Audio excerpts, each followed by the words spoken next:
Hoje eu quero dar continuidade ao assunto do sacerdócio de Cristo segundo a ordem de Melquisedeque. Portanto, meus irmãos, abram comigo suas Bíblias, aqui em Hebreus capítulo 9, nesta reunião tão preciosa da mesa do Senhor, esta reunião tão gloriosa que o Senhor nos deu. Não foram os apóstolos que nos deram esta reunião, nem mesmo os pais da igreja. Esta é uma reunião que o Senhor deu à sua igreja, lá em Lucas capítulo 22. O Senhor deu esta reunião da mesa. Aí nós aprendemos que a igreja primitiva, lá em Atos capítulo 20, versículo 17, eles se reuniam todos os domingos para partir o pão.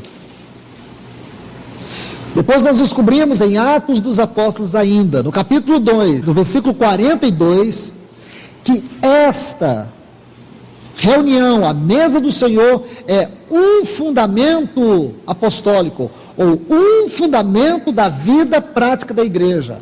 A mesa do Senhor, a ceia do Senhor, é uma reunião fundamental, ou um dos 4 pilares da vida prática da igreja. Então nós estamos aqui, mais uma vez, com esta alegria, com essa disposição de adorar o Cordeiro.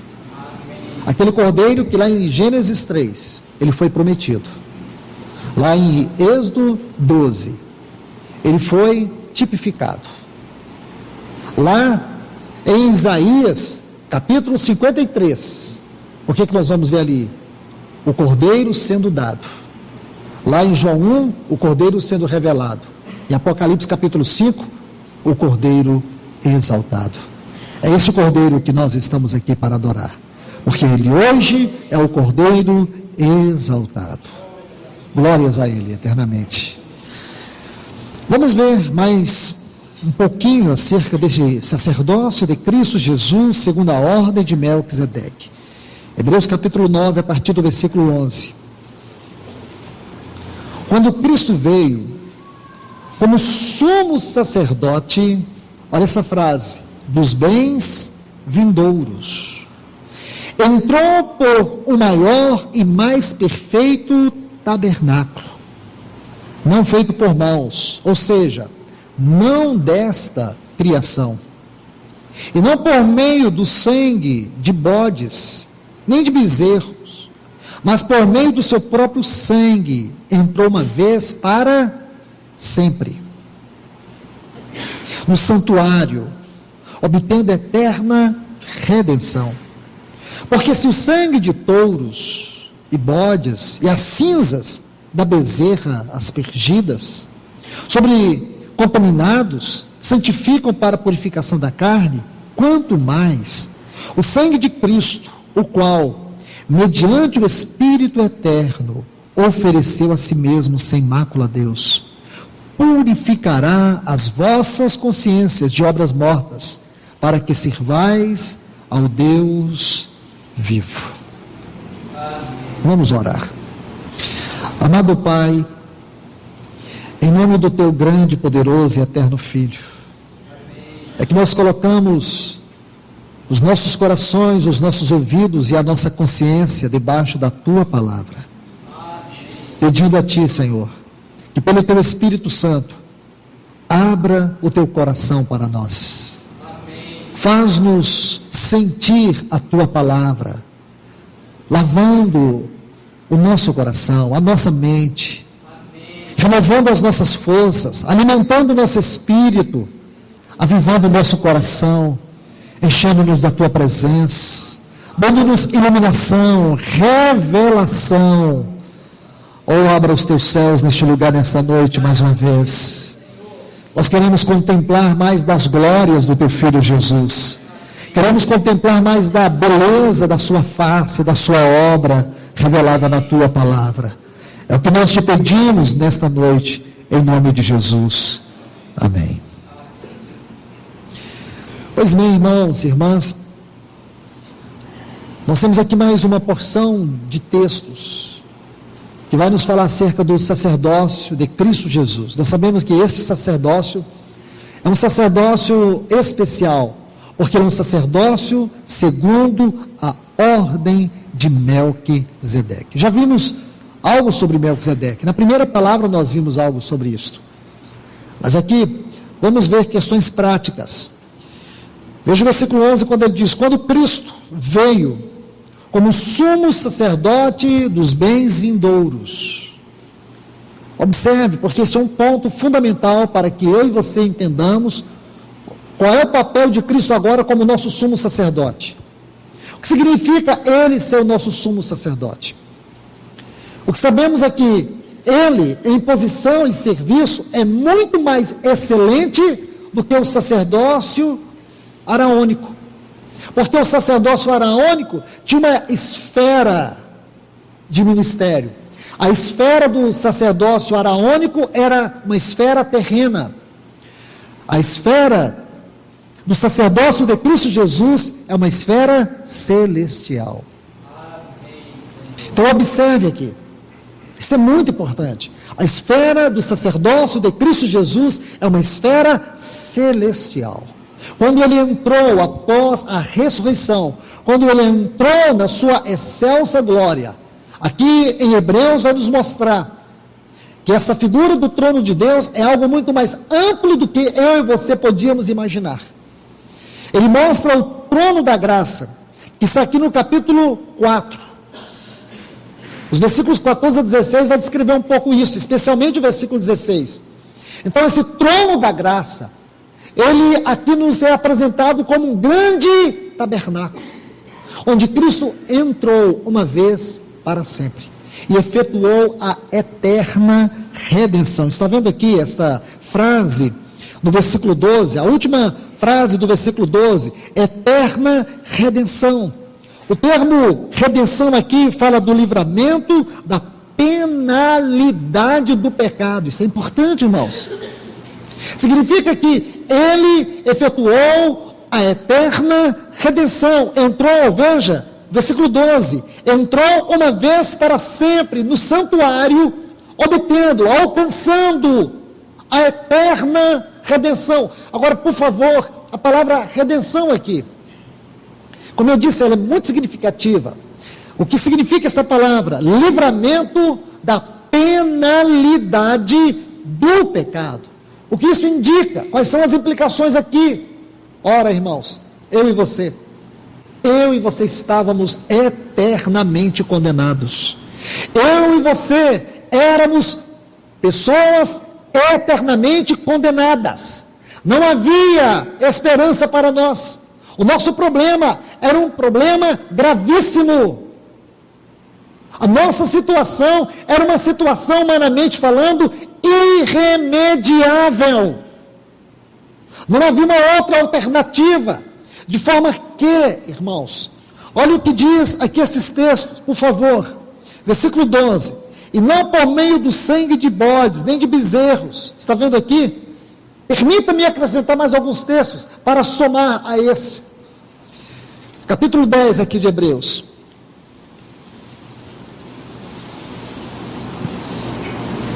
Visto que a lei tem a sombra dos bens vindouros, frase linda esta, e não representação exata das coisas, nunca poderá, pelos mesmos sacrifícios, que continuamente se oferecem a cada ano, tornar perfeitos que se aproximam. Então não adiantava oferecer tantos sacrifícios. Imagine, irmãos, o quanto de sangue de animais corriam naqueles sacrifícios. Quantos milhares de animais foram mortos em Israel, desde que Deus instituiu esses sacrifícios. Imagine o quanto de sangue foi derramado, o quanto de animais foram mortos, quantos anos se passaram, quantos séculos se passaram. Significa que todos estes animais, todo este sangue, todos estes sacrifícios, ano após ano, século após século, tudo isso que foi realizado, e não puderam esses sacrifícios tornar o homem perfeito diante de Deus. Agora, Jesus, em um único sacrifício, em uma única oferta, Ele nos aperfeiçoou para sempre diante de Deus. Dá para você ter ideia do tamanho do sacrifício, o que isso representou diante de Deus. E mais, irmãos, pessoas que não tinham nenhuma chance, humanamente falando. Aí ele diz assim, versículo 2, de outra maneira, cessaria de oferecer, pois uma vez purificados, os que tributam tal culto, já não teriam qualquer consciência do pecado. O que ele quis dizer? Que se o único sacrifício, daqueles que os sacerdotes faziam, escute bem, irmãos, vamos pensar no sumo sacerdote, naquele sacrifício da expiação que ele fazia. Primeiro ele tinha que fazer por ele mesmo, para que não tivesse nenhuma mácula, porque se ele tivesse alguma mácula, no momento que ele fizesse o sacrifício, ele poderia morrer. Então primeiro ele oferecia para Deus, depois ele oferecia para o povo.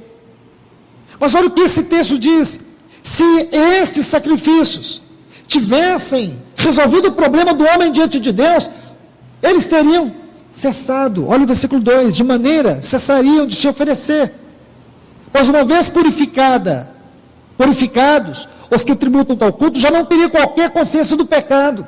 Então veja, irmãos, todos os sacrifícios que foram feitos, não puderam purificar a consciência dos homens.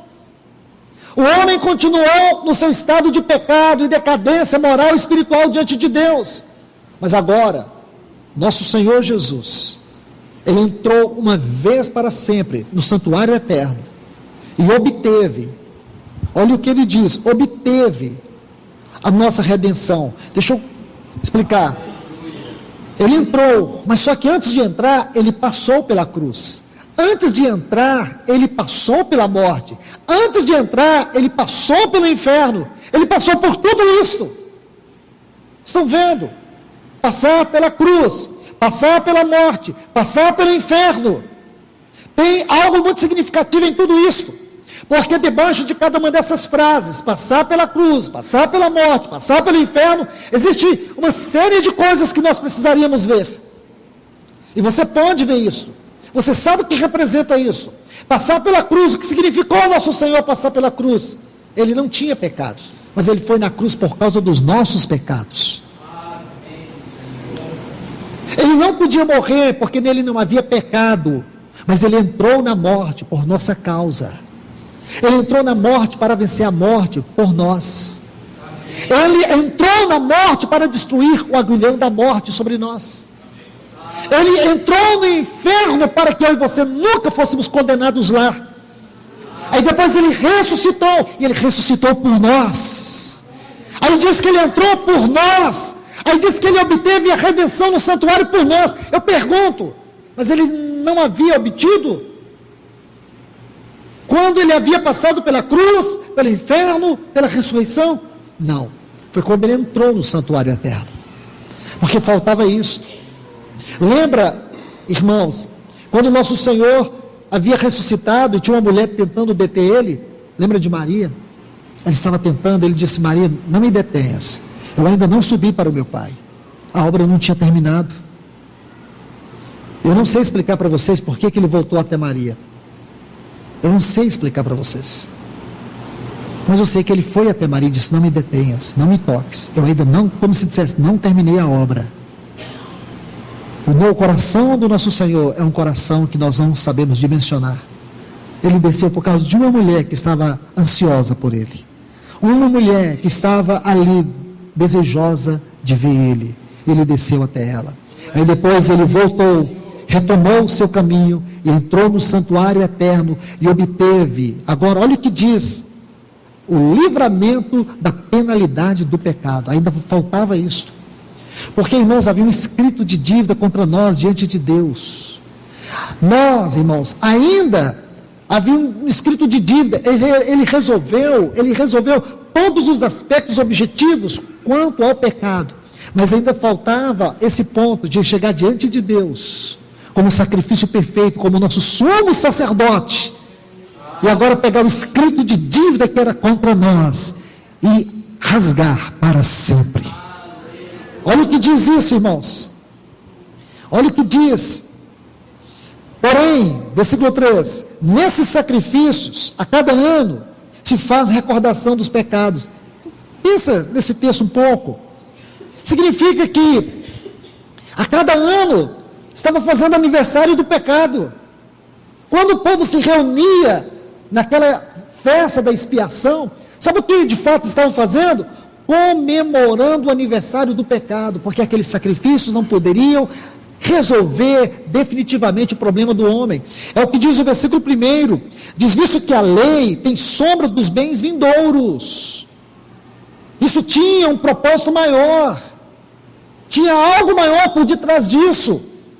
Então veja, eles estavam ali recordando sempre o pecado estava lá, diante de Deus, mas alguém entrou diante de Deus. Quem? Esse grande sumo sacerdote da nossa confissão. Ele entrou diante de Deus.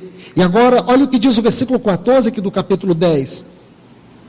Me perdoe, permita-me ler o 10, o 12 e o 14. E diz assim: nessa vontade fomos santificados, mediante a oferta do corpo de Jesus, Cristo, feito uma vez por todas. Te alegra isso, irmãos? Uma vez por todas. Olha o versículo 12. Mas havendo Cristo oferecido o quê? O único sacrifício pelos pecados. Olhe bem, está sentado para sempre à destra de Deus. Por que ele está sentado? Porque agora ele não está em pé, como o sumo sacerdote ficava. Sabe por quê? Ele não tem mais nada o que fazer concernente aos nossos pecados. Tudo já foi feito, tudo já foi pago e Deus está satisfeito. Agora olha o versículo 14. Diz assim: porque com uma só oferta aperfeiçoou para sempre os que são santificados. Agora, veja se isso te alegra. Versículo 17. E acrescenta: nunca mais me lembrarei dos seus pecados e iniquidades, pois onde há perdão dessas coisas, já não há mais oferta pelo pecado. Aleluia! Irmãos, que sumo sacerdote é esse que nós temos? Veja que oferta que ele fez. Significa que tudo, no que concerne a sua cruz, a sua morte, é o sacrifício. E a partir da sua ressurreição, é a oferta. Então, e agora, ele vai como sumo sacerdote, ele toma a oferta do seu próprio corpo e entra para o santuário eterno diante de Deus, para efetuar a eterna redenção. Glórias a Deus por isso, irmãos. Mas o que isso pode nos trazer de benefício agora? Existe algo que eu quero ilustrar, e aqui eu quero terminar. Em Números, vem comigo aqui, Números capítulo 19. O Senhor falou a Moisés e a Arão: este é o estatuto da lei que o Senhor ordenou. Diz aos filhos de Israel que me traga uma novilha vermelha. Está vendo aqui? Deixa eu colocar um princípio para vocês, gostaria que vocês escrevessem, nunca mais esquecessem. O masculino na Bíblia mostra o aspecto objetivo, e o feminino mostra o aspecto subjetivo. Tá certo? Quantos livros na Bíblia nós temos com o nome de mulher? 2. Quais são eles? Ruth e Esther. Se você estudar esses 2 livros, o que você vai aprender? Aspectos subjetivos da vida cristã. Vai mostrar a vida cristã num aspecto prático. Este é o aspecto subjetivo. A vida cristã de modo experimental, prático. Ok? Então, por favor, quando você olha para a cruz, quando você olha para tudo que nosso Senhor fez lá naquela cruz, tudo que Ele realizou nas profundezas do inferno, quando entrou na morte, esses são aspectos objetivos. Mas também tem os aspectos subjetivos. Este é o assunto do sacerdócio de Cristo segundo a ordem de Melquisedeque. Porque você vê que Ele entrou por nós, Ele foi diante de Deus por nós. E aqui nós temos o sacrifício de uma novilha vermelha. E deixe-me mostrar um detalhe para vocês. Talvez você nunca prestou atenção nisso, já deve ter lido esse capítulo, mas nunca prestou atenção nisso. Se prestou, graças a Deus. Você sabe que Deus trata da questão dos sacrifícios no livro de Levítico. É ou não é? Claro que é. Onde Deus estabeleceu e ordenou as variadas formas de sacrifícios. No livro de Levítico. Não é curioso aqui Deus estabelecer um sacrifício que não esteja lá em Levítico? Este é o primeiro ponto que eu quero que você note, porque existem outros, pelo menos 3 aqui. O segundo, eu já falei, é a novilha vermelha, que é o aspecto subjetivo.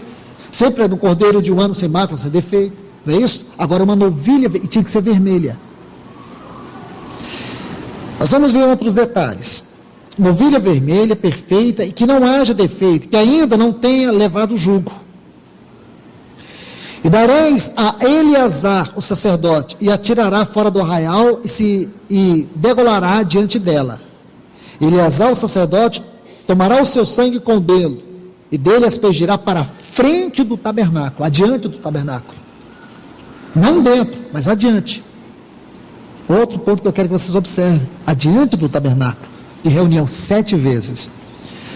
Outro detalhe importante, porque quem fazia esse tipo de sacrifício não era Eleazar, era Arão.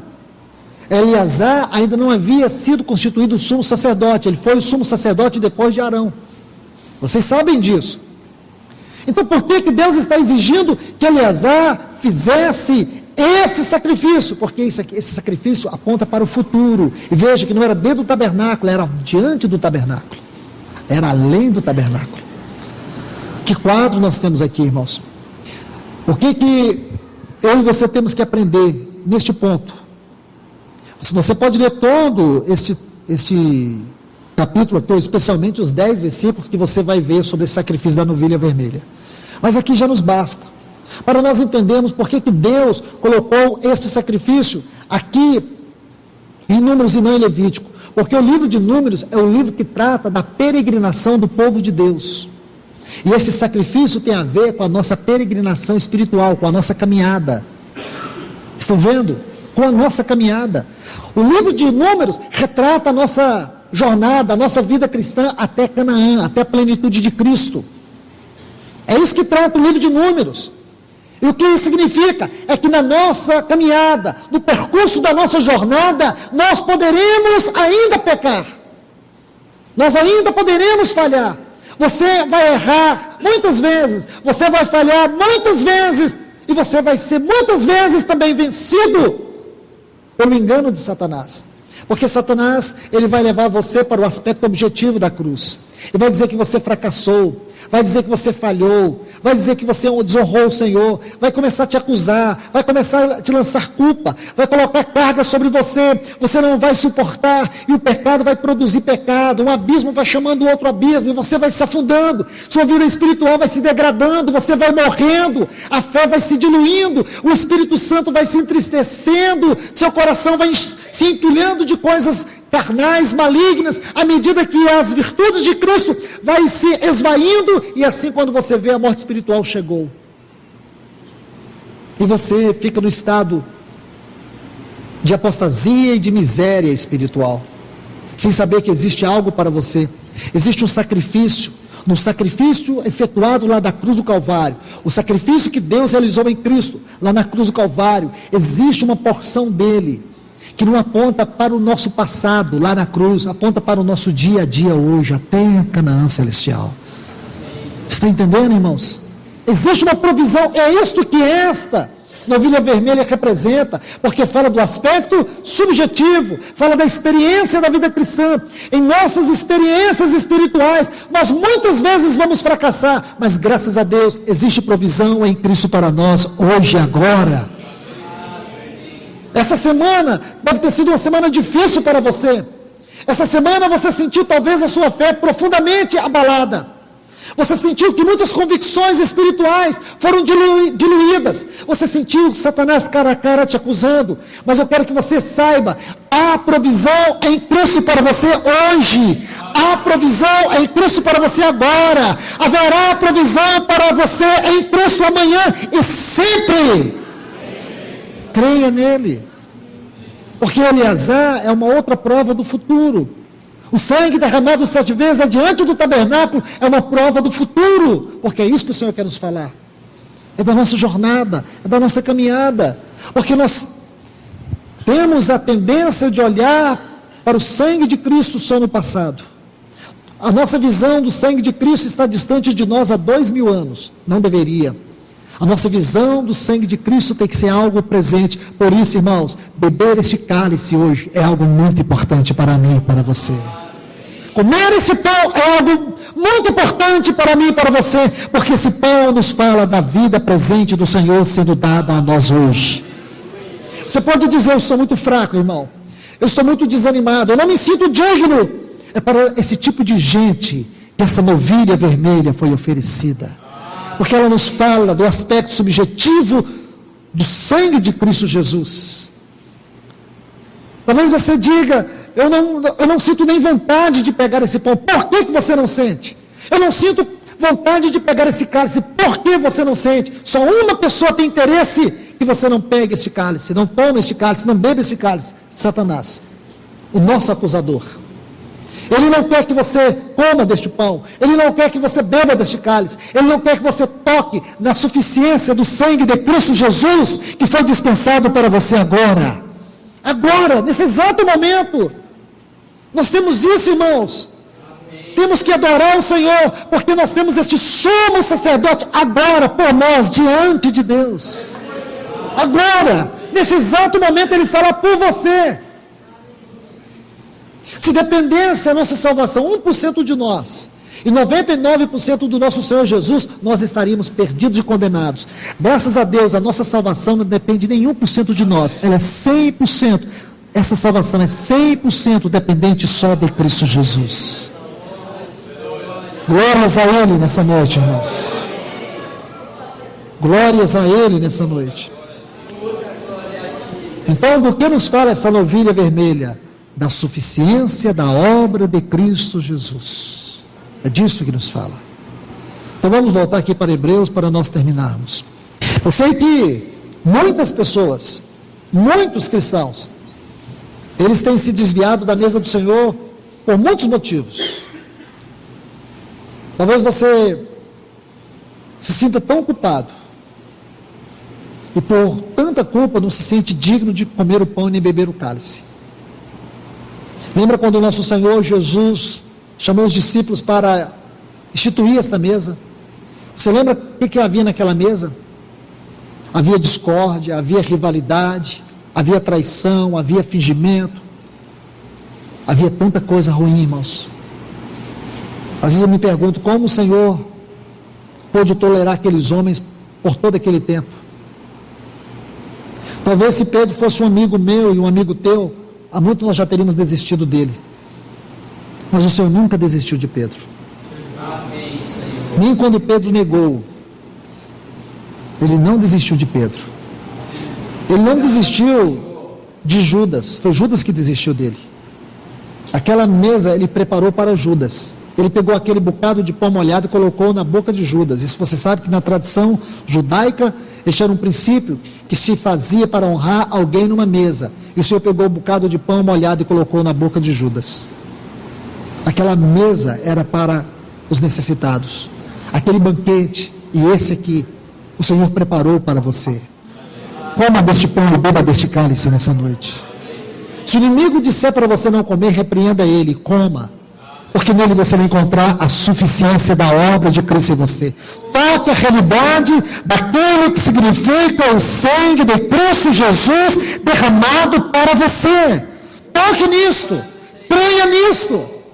Você sente a dor que o pecado causa, você sente a tristeza que ele provoca. Esses são efeitos negativos. Então procure também sentir a eficácia do poder do sangue de Cristo Jesus na tua vida. Então voltemos aqui, irmãos. Capítulo 9, apenas terminando a leitura. A partir do versículo 11 ele diz: quando Cristo, então depois da gente ouvir tudo isso, olha a clareza, a luz que nós temos ao ler estes versículos. Versículo 11 de Hebreus 9. Quando Cristo veio como sumo sacerdote, olha a frase que eu disse para vocês: bens vindouros. Bens vindouros. Veja que este livro de Hebreus, aos Hebreus, ele foi escrito bem depois da morte do Senhor. Então está falando aqui de bens futuros. Bens futuros. Porque para nós, amanhã é o futuro. Se amanhã você falhar, se amanhã você pecar, o sangue ainda continua suficiente para você. É claro, você não vai fazer do pecado uma conduta, porque isso é você pisar o sangue É o que fala esse mesmo capítulo 10 aqui, só colocando um pequeno parênteses, porque alguém pode querer usar isso aqui como jurisprudência para pecar. Então deixa eu colocar isso para você. Olha o que ele diz aqui. Versículo 26, porque se voluntariamente continuamos pecando, depois de termos recebido o conhecimento da verdade, já não resta mais sacrifício pelos pecados. Está vendo aí? Está vendo? Qual é a diferença? A diferença está aqui, irmãos. Pecado voluntário, quando o pecado se torna a nossa conduta de vida. É diferente. Então esse versículo está bem aqui, bem escancarado diante dos nossos olhos. Porque alguém pode falar, nossa, então eu arrumei uma jurisprudência para me manter no meu pecado. É isso que você está ouvindo? Não é isso que Deus está falando. Está certo? Então se alguém aqui, por algum momento aí, deu uma brechazinha para pensar nisso, então veja o que está dizendo esse versículo 26 do capítulo 10. E tem mais ainda. Mas uma terrível expectativa de juízo e um fogo colérico que está a ponto de consumir os adversários. Quem são os adversários? Aqueles que vivem pecando deliberadamente. Estão vendo? Então, por favor, vamos voltar aqui para o capítulo 9 e terminar de ler para que nós venhamos adorar o nosso Deus. Ele diz, bens vindouros, entrou por o maior e mais perfeito tabernáculo, não feito por mãos, ou seja, não dessa criação, e não por meio de sangue de bodes, nem de bezerros, mas por meio do seu próprio sangue, entrou uma vez para sempre, no santuário, obtendo o livramento da penalidade do pecado que era contra nós. Porque se o sangue de touros e bodes e cinzas da bezerra aspergidas sobre os contaminados santificam para a purificação da carne, quanto mais o sangue de Cristo, o qual mediante o Espírito eterno ofereceu a si mesmo sem mácula a Deus, purificará nossas consciências de obras mortas para que servamos ao Deus vivo. Glórias a Deus, irmãos. Que privilégio, é por isso que eu e você podemos entrar. Por isso que esse sumo sacerdote está ali por nós. Não permita que a vida cristã se torne algo banal para você. Meu irmão e minha irmã, não permita que a depressão esmague o seu coração. Nós sabemos que a depressão tem sido o mal do nosso século. E qualquer um de nós aqui podemos ser acometidos dessa terrível doença. Mas se você olhar para a cruz de Cristo, para a obra de Cristo, para a pessoa de Cristo, não tem depressão nenhuma que vai te corroer. Se você conhecer o efeito do sangue de Cristo Jesus sobre o teu coração, não tem como você viver uma vida cristã medíocre. Você vai querer viver a vida cristã além do véu. Você vai entrar por este vivo e novo caminho que Ele nos abriu. Você vai entrar para além do lugar santíssimo, com liberdade, com ousadia. Você vai viver a vida cristã. Irmãos, você sabe o que o diabo tem roubado de nós? A ousadia de vivermos a vida cristã. Nós temos perdido a ousadia de vivermos a nossa vida espiritual. Nós temos perdido a ousadia da nossa comunhão com Deus. Nós temos perdido a ousadia da nossa adoração a Deus. Nós temos perdido a ousadia da nossa oração a Deus. E o Senhor deseja restaurar isso em nós. Ele quer que nós sejamos pessoas ousadas diante dEle. O Senhor quer que nós sejamos pessoas verdadeiramente livres em Sua santa presença. Livres. Mas não livres com a nossa liberdade, livres por causa daquilo que o nosso Senhor alcançou, livres porque o Espírito Santo é aquele que paira sobre a face das águas, e só Ele é livre, e é na liberdade do Espírito que nós temos que viver. Então, irmãos, considere isto, considere o que nós temos diante de Deus, considere que este sumo sacerdote está ali por você. Não permita, em hipótese alguma, viver uma vida cristã medíocre. Não permita que, em hipótese alguma, você vive uma fé periférica. Vive uma fé autêntica. Vive uma fé ousada. Viva. Tudo está contra nós. O mundo está contra nós. A nossa própria carne está contra nós. O nosso ego está contra nós. Mas se Deus é por nós, quem será contra nós? Se Ele não poupou o seu próprio Filho, não nos dará com Ele todas as coisas. Então nós não podemos aceitar uma vida cristã medíocre. Não podemos, irmãos. Porque nós estamos aguardando a volta do nosso Senhor Jesus. Não permita que essa tristeza doentia tome conta do teu coração. Procure a alegria, o gozo do Senhor. Procure porque você tem. Sabe por que você tem? Porque você tem um sumo sacerdote que venceu tudo por você, que entrou por você, que está lá por você e que intercede por você, que dispensa Deus a você. Ele está lá. Então por que nós vamos ser tão medíocres? Por que nós vamos abaixar nossas armas agora? Por que nós vamos deixar que o diabo roube a alegria da nossa salvação? Por que, irmãos? Que o Senhor derrame do seu Espírito nessa noite sobre os nossos corações. Que o Senhor restaure as nossas vidas de maneira especial neste lugar. Que o Senhor traga cura, que o Senhor traga gozo no coração daqueles que estão profundamente amargurados, profundamente entristecidos. Seja lá o que tem acontecido com você, veja a face de Cristo nisto. Veja que Deus permitiu isso para te fazer crescer. Talvez você esteja passando uma luta que você se sente incapaz de vencer. Não importa se você vai ser derrotado, importa se Cristo vai deixar a marca dele na tua vida. Lembra de Jacó?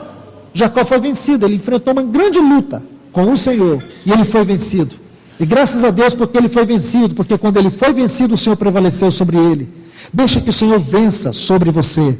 Não importa o quanto você vai perder, importa o quanto Cristo está ganhando em você. Importa se ele está tocando na articulação da tua coxa. É isso que importa. Porque nós queremos orar e queremos que Deus responda todas as nossas orações, até aquelas que não estão dentro da vontade dele. Porque nós queremos é a nossa vontade, não a vontade de Deus. Irmão, se nós queremos a vontade de Deus, significa que o nosso ego tem que ser esmagado. Significa que nossa carne tem que ser vencida. Significa que Cristo tem que prevalecer. Para que nós possamos cada dia nos tornarmos pessoas mais maduras. E não é a nossa felicidade, é o gozo do Senhor na nossa vida. Talvez se você olhar a sua volta, talvez se você olhar toda a constituição da sua vida contextual, você vai ver muitas imperfeições, vai ver muitos motivos para chorar, muitos motivos para você ser uma pessoa triste. Mas eu quero te falar algo. O Senhor quer dar a alegria dele para você, o gozo dele para você. O nosso Senhor Jesus, ele foi o homem mais alegre deste mundo. Ele foi o homem mais feliz deste mundo. E é a alegria dele que ele quer compartilhar conosco, irmãos. Alegria celestial, alegria de quem está diante do Pai, contemplando a face do Pai. Ele quer derramar essa mesma alegria para dentro de nós. Então vamos ver isso, vamos ver a vida cristã desse princípio espiritual do sacerdócio de Cristo Jesus. E hoje vamos pegar esse pão, vamos pegar esse cálice, com gozo, com alegria, com intrepidez, vamos pegar. E vamos espiritualmente entrar além do véu e vamos adorar esse grande, glorioso, sumo sacerdote, segundo a ordem de Melquisedeque. Este sacerdote tal que está lá por nós. Que Deus nos abençoe.